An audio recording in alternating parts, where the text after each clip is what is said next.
Buenos días, hermanos y hermanas, bienvenidos al tiempo devocional de hoy. Vamos a comenzar este tiempo orando para pedir a nuestro Dios que nos hable y que nos guíe en este tiempo devocional. Oremos. Papá amado, gracias por este tiempo devocional, Señor. Gracias, Señor, porque seguimos revisando tu palabra, escudriñándola para conocerte más y para poder encontrarte en ella, Señor. Ayúdanos a entender más acerca de ti, de tu reino, Señor, y de tu plan de salvación. Te pedimos esto en el nombre de tu Hijo Jesús. Amén. Este sábado pasado, con los adolescentes de la iglesia, estábamos hablando acerca de ser cristianos auténticos.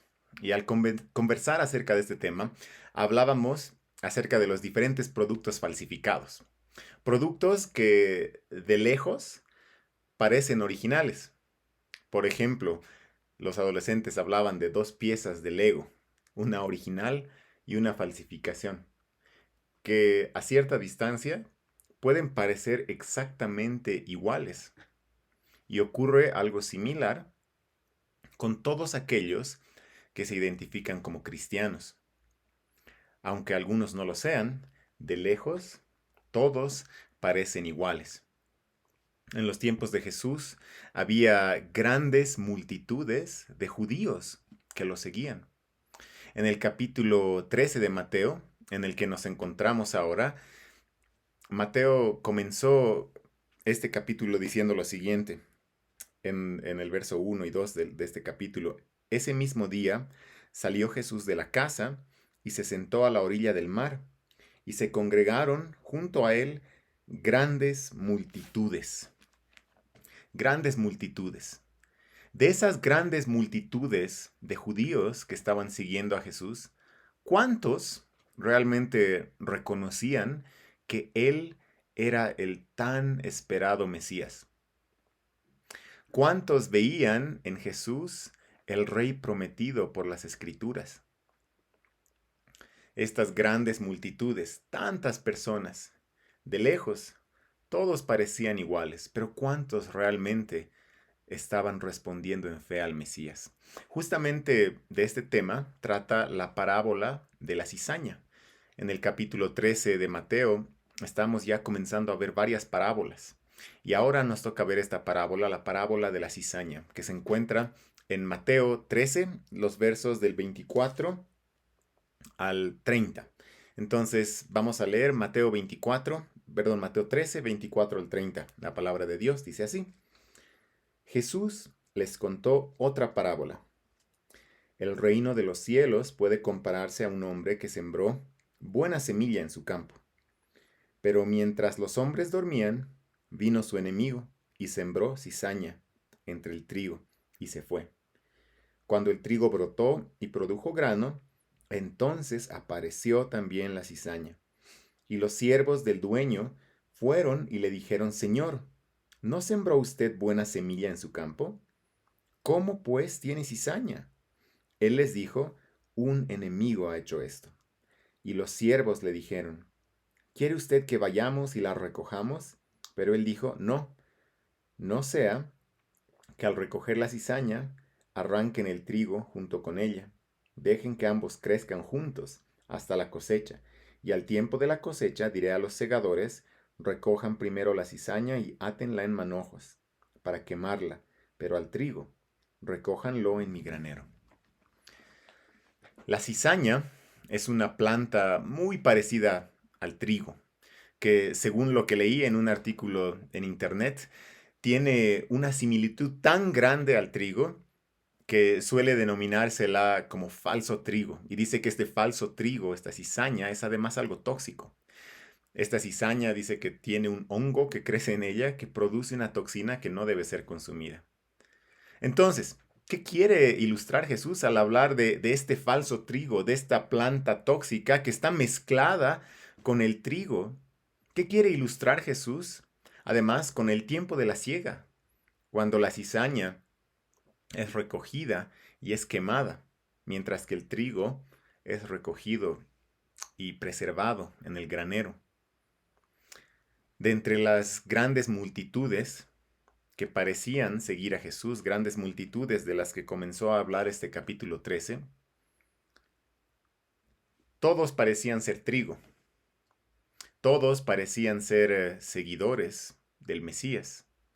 Sin embargo, de toda esta grande multitud, solo un grupo pequeño, los discípulos, se acercan a Jesús para preguntarle acerca del significado de esta parábola. Y Jesús les responde más adelante en los versos 36 al 43 y les dice lo siguiente. Mateo 13, 36 al 43. Entonces Jesús dejó a la multitud y entró en la casa, y se acercaron sus discípulos, diciendo, explícanos la parábola de la cizaña del campo. Jesús les respondió, el que siembra la buena semilla es el Hijo del Hombre, y el campo es este mundo. La buena semilla son los hijos del reino, y la cizaña son los hijos del maligno. El enemigo que la sembró es el diablo.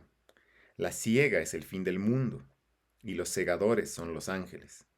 Por tanto, así como la cizaña se recoge y se quema en el fuego, de la misma manera será el fin del mundo.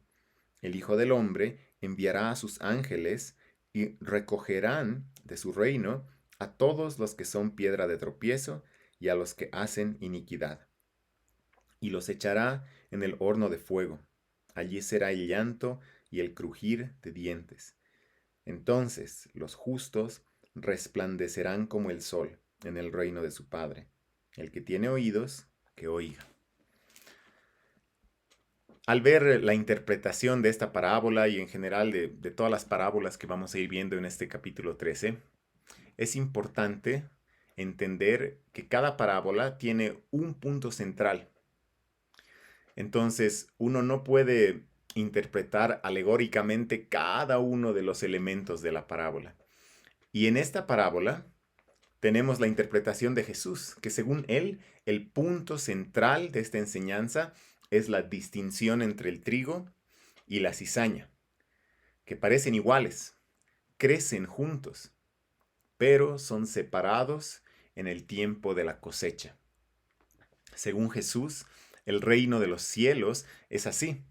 En este mundo hay multitudes de personas, muchos de ellos cizaña, hijos del maligno. Aquellos que son piedra de tropiezo, dice Jesús, aquellos que hacen iniquidad, que están mezclados junto con los hijos del reino, aquellos que fueron plantados por el Hijo del Hombre. Hasta ahora, en el Evangelio según Mateo, en los capítulos 11 y 12, hemos visto al trigo y a la cizaña creciendo juntos. Hemos visto a algunos respondiendo en fe al Mesías, creyendo que el reino de los cielos verdaderamente se ha acercado aquí a la tierra. Y estos responden en fe y siguen a Jesús. Pero también hemos visto entre estas multitudes respuestas de duda, otras respuestas de incredulidad, también respuestas de oposición al Mesías y respuestas también de algunos con genuino interés, como los discípulos, que en esta porción se acercan a Jesús y le preguntan por el significado de las parábolas. Y finalmente, al comenzar el capítulo 13, vemos estas grandes multitudes de las que hemos estado hablando. ¿Cómo responderán estas grandes multitudes a Jesús? ¿Cómo responderán al Mesías? ¿Son trigo sembrado por Jesús, el Hijo del Hombre? ¿O son cizaña tóxica sembrada por Satanás, por el enemigo? En la parábola de la cizaña, Jesús enseña que la diferenciación final entre el trigo y la cizaña ocurrirá al final de este siglo, al final de este mundo, cuando la cosecha de la tierra sea dirigida por el Hijo del Hombre, por Jesús. Entonces, el entender esto, el entender acerca de esta diferenciación final entre el trigo y la cizaña, que ocurrirá al fin de este siglo, al fin de este mundo, ¿qué debería generar en los discípulos? Es decir, ¿qué debía generar esta parábola en los discípulos de Jesús? Los discípulos fueron testigos de las grandes multitudes que iban tras Jesús y fueron testigos también de las respuestas hostiles de personas que buscaban destruir a Jesús. El entender entonces la parábola del trigo y de la cizaña debía generar en ellos un sentido de seguridad, de gozo y de fe en las palabras de Jesús. Al escuchar estas palabras de Jesús y creer en ellas, ellos debían ser capaces de pensar y decir, al final de los tiempos nosotros estaremos seguros. Como dice el verso 43, entonces los justos resplandecerán como el sol en el reino de su Padre. Esta frase de Jesús contiene ecos del profeta Daniel, quien habló del día de la resurrección de los muertos en el futuro, en el que algunos resucitarán para ignominia y desprecio eterno, y otros brillarán para vida eterna. Resucitarán para vida eterna y brillarán, dice Daniel 12:3, como las estrellas por la eternidad. A través de esta parábola, entonces, los discípulos son animados a verse a ellos mismos que tienen fe en Jesús en ese futuro de la resurrección, con los justos que son preservados y que brillan como las estrellas por la eternidad. Ellos son animados entonces a perseverar con fe y esperanza mientras la historia avanza a esa consumación futura. Ahora, ¿qué debe generar esta parábola en nosotros, hoy, como cristianos? Nosotros, hoy, también somos testigos de grandes multitudes que responden todos de manera diferente a Jesús y su mensaje y su evangelio. Muchas de estas respuestas a Jesús muestran clara oposición y algunas veces hasta hostilidad a Jesús y su mensaje y hostilidad hacia nosotros que creemos en Jesús. Somos también testigos de grandes multitudes que no sabemos cómo responderán al mensaje de Jesús que predicamos. Que esto no genere ansiedad en nosotros, sino que más bien la parábola del trigo y la cizaña genere perseverancia, gozo, fe y esperanza en nosotros. Si tenemos fe en Jesús, nosotros seremos aquellos preservados en el granero al fin de este siglo, al fin de esta era. Aquellos justos, por gracia, que resplandecerán como el sol en el reino del Padre. Seremos aquellos apartados y preservados por el Hijo del Hombre, por Jesús, para brillar como las estrellas por toda la eternidad en el reino. Que esta palabra y esta parábola nos fortalezca hoy, ya sea que hoy enfrentemos oposición, que enfrentemos dificultad o que enfrentemos hostilidad por la palabra de Cristo que predicamos, cobremos ánimo. Pronto llegará el día de la cosecha de la tierra, el día en que el trigo será recogido, el día en que podremos experimentar aquello de lo que escribió John Newton en su famoso himno Sublime Gracia, que dice, y cuando en Sión por siglos mil, brillando esté cual sol, yo cantaré por siempre allí su amor que me salvó. Vamos a terminar aquí orando. Papá amado, gracias. Gracias por tu gracia, porque en tu gracia tú nos has salvado y nos has rescatado, y en tu gracia tú nos preservas y nos ayudas a perseverar hasta el día de la cosecha de la tierra, que seremos recogidos cual trigo en el granero, y brillaremos cuales estrellas en el cielo, Señor. Te damos gracias porque esa gracia es totalmente inmerecida y solo nos queda vivir para ti y adorarte, Señor.